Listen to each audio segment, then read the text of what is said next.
Friends, welcome to T time study. ముందుగా మన ఛానల్ని చూస్తున్నవారు సబ్స్క్రైబ్ చేయండి, షేర్ చేయండి, అలాగే లైక్ అండ్ కామెంట్ చేయండి. మనం టాపిక్ వచ్చేసి భారత రాజ్యాంగం మొదటి భాగం. దీంట్లో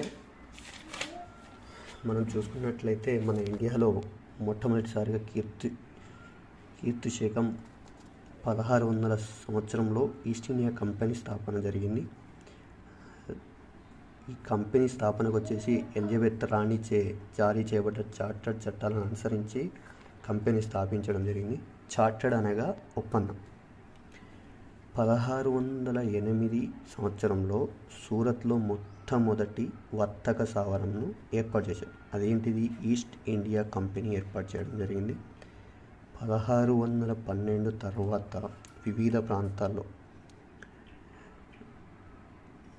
కోటల నిర్మాణానికి మొఘల్ సామ్రాజ్యం నుంచి హక్కులను స్థాపించారు.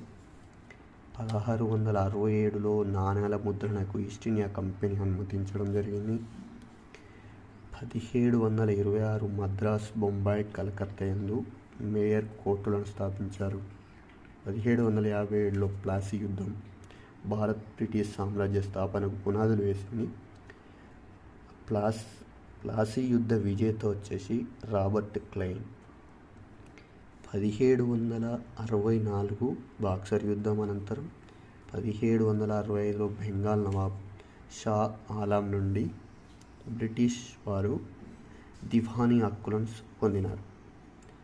బెంగాల్, బీహార్, ఒరిస్సాల యందు శిస్తు వసూలు అధికారులను బ్రిటిషర్స్కి కల్పించడమే దివానీ హక్కులు. 1772లో వారెన్ హేస్టింగ్స్ భారత్లో తొలిసారిగా కలెక్టర్ వ్యవస్థ ప్రవేశపెట్టడం జరిగింది.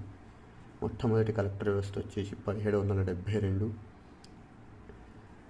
రెగ్యులర్ చట్టం 1773 లార్డ్ గుర్గోయిన్ యొక్క రహస్య నివేదిక ఆధారంగా తీసుకొచ్చారు. ఈ ఈస్ట్ ఇండియా కంపెనీ వ్యవహారాలను క్రమబద్ధీకరించుటకు ఉద్దేశించబడింది.